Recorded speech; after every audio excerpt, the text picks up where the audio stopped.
Hey guys, you know what I like to do after I do a long run in marathon training and I have my Seattle Pilots hat on and my Chicago White Sox t-shirt? I like to look at some baseball cards. I'm doing a thank you / tribute to John Mangini. Thank you for doing me a shout out earlier this week. So I'm doing a video kind of in spirit of his. I got a stack of cards I'm going to kind of show you. And there's a little bit of rhyme and reason to them, but they're also kind of all over the place to some degree. Things that don't really fit into my other videos, but things that I've really enjoyed kind of having. So like the first one would be this 1929 Cashin Publications card. John did a video about that earlier this week. This is the one I got. This is a Bob Smith pitch for the Boston Braves at that point. It's in an old SGC holder and it's a 4. I think it looks pretty cool, pretty good condition. At a good price back in the day. These are really cool cards. I think they're really cool for autograph opportunities, if you can find autographs of these guys, because a lot of them have passed, but the 1964 Topps Giants are great for autographs. You can see I have an Al Kaline there. Wish it wasn't in pin, so it's faded a little bit, but it is in a PSA certified holder, which is cool. And I like the back of these too, where they have like a little bit of information on like something happened in their career at that point. Kind of like the Topps Greatest Moments back in 1971, but these were done in 1964. So these are pretty cool, just a 64 card set, so it is possible to put that set together. Pretty easy and have a vintage set.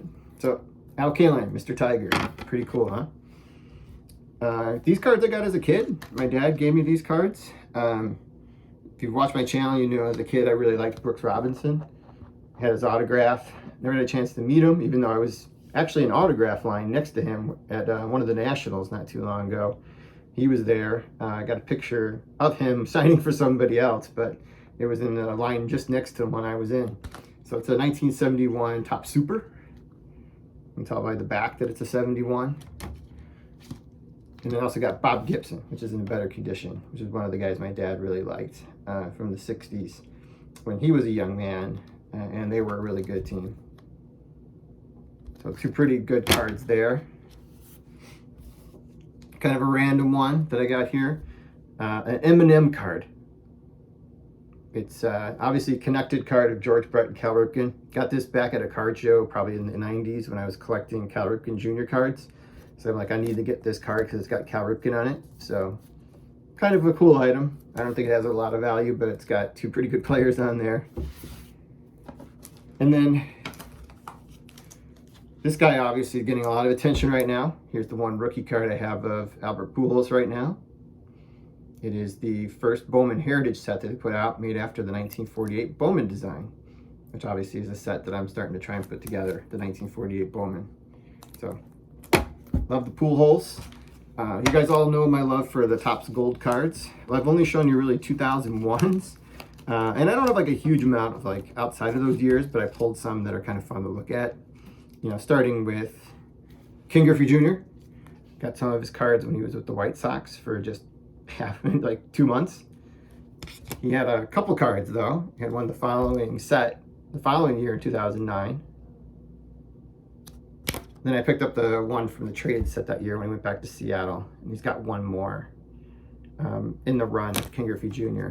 Might be one I want to put together at some point. You know, like, so for this next guy, I already showed you a card from him already, but because of the last 10 years, Pujols has not really like, you know, been in the news until he started hitting a lot of milestones. His best seasons had been behind him, obviously. Wasn't getting a lot of hobby attention or hobby love.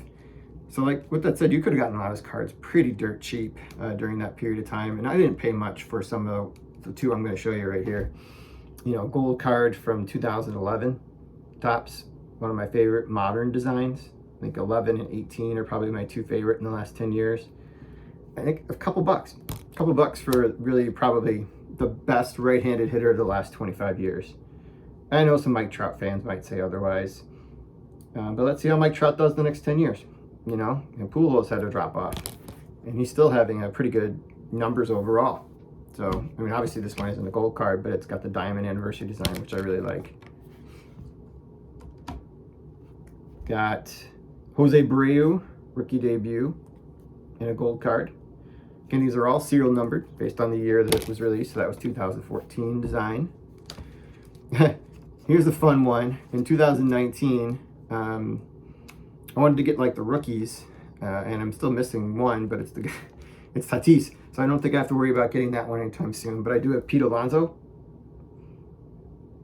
He's having a really good year. Vladimir Guerrero had a really good year last year. I think both are going to be in playoff teams this year, so it'll be fun to see him in the postseason. And speaking of Mike Trout, got Mike Trout from 2020. This design I don't like as much. I thought they kind of did not a great job with the gold cards for 19 and 20. They just are not the best looking parallels they have in the sets. Speaking of the machine again, got Albert Pujols from 2021. I got a lot more parallels from 2021 because for a time I was trying to get a lot of the White Sox. So I bought a lot of lots, but kind of dropped that project off over time. But I did pick up like some other ones like Matt Scherzer. And the intensity in his eyes is just awesome. It's captured by this photo. It's awesome. How about Michael Kopech? He's starting to become quite a pitcher, isn't he, for the White Sox? And I got a few that are graded. Not many. I know you've seen some of these before, but I thought I'd just pull some out. My favorite Derek Jeter one that I've graded so far. I just love that picture. I think it's a really cool card. And that's from 2009? Yeah, 2009. Dylan Cease, his rookie card. Hoping that becomes like kind of a big card over time. I'm also okay if it doesn't, and just enjoy kind of having him on our team and seeing what he's been able to do so far. He'll probably be a top 3 Cy Young candidate this year. Probably shouldn't be the winner though, in my opinion. We got Eloy. Would love to just see him do a complete season at this point. He's just always missed so many games. But I'd like to see what his power numbers would be over the course of 162 if he actually was able to play the majority of the games. But that's it, guys. That's all I wanted to show you. Hope you have a great weekend. And thank you again, John.